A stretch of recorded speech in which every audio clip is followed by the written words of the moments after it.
Is Erica Thomas. I'm the Public Information Office Manager for the Lincoln Police Department. Today we are going to share some more details surrounding the homicide investigation at 1635 DeWeese Drive that began yesterday morning. You will hear from Criminal Investigations Captain Ben Miller. Please hold your questions until the end of his prepared statement. Captain.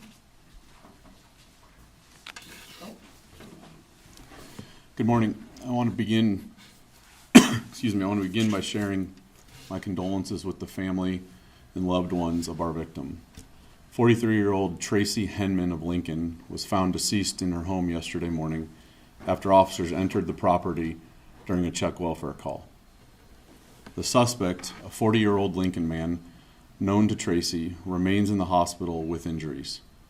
At this time, we are not releasing his name as he has not yet been booked in jail. Charges are pending and are subject to change based on the outcome of the autopsy and other factors. Once he is officially lodged, that information will be shared with the public, and at this time we do not believe there is an ongoing threat to the community. While we have a man in custody, much more follow-up still needs to be done. Our Criminal Investigations Unit is working on a number of different elements of this case, including interviewing people who know the victim and the suspect and reviewing evidence. We encourage anyone with information that could assist investigators to call LPD at 402-441-6000. To remain anonymous, you can call Crime Stoppers at 402-475-3600 or report online at lincolncrimestoppers.com or download the free P3 app. We hope we have more information to share with you on Monday as investigative efforts continue through the weekend. And with that, I'll take any questions. Have you determined yet what the relationship was? That's still something that we're working to shore up, I guess, and we'll continue to work on that through the weekend. Can you explain what type of injuries the man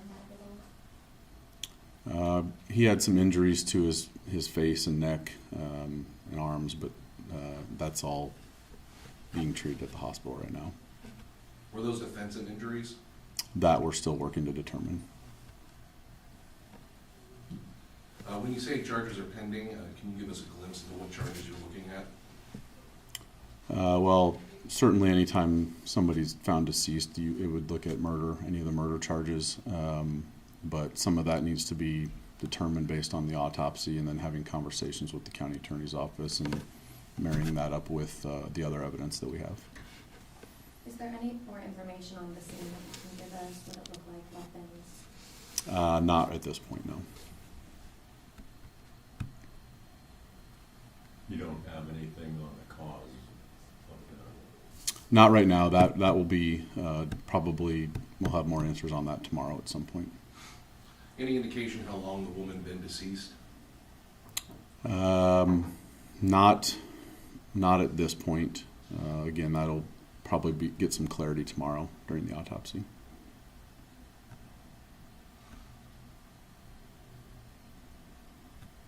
When did the call first come in? I believe it was just around 8 o'clock or just before 8 o'clock yesterday morning is when family called in.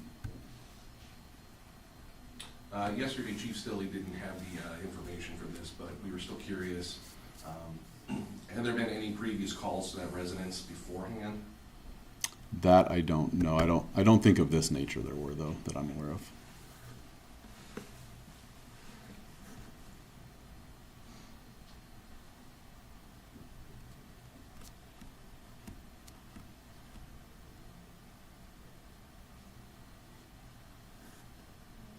Is that it? I might ask one more.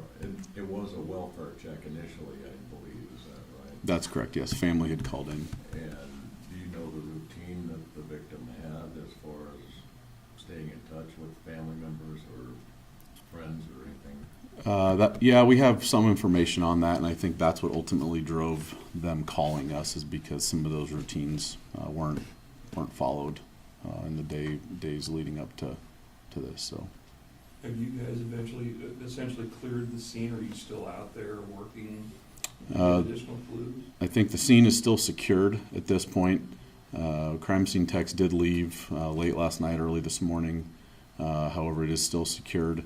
And then that way, once the autopsy is completed, if there's any follow-up that we need to do, we can still go back and do that.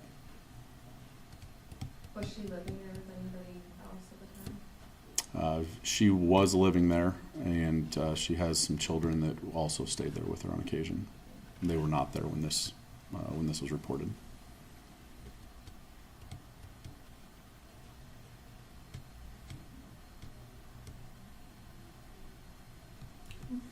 Thank you. Thank you, guys. Thank you. Thank you.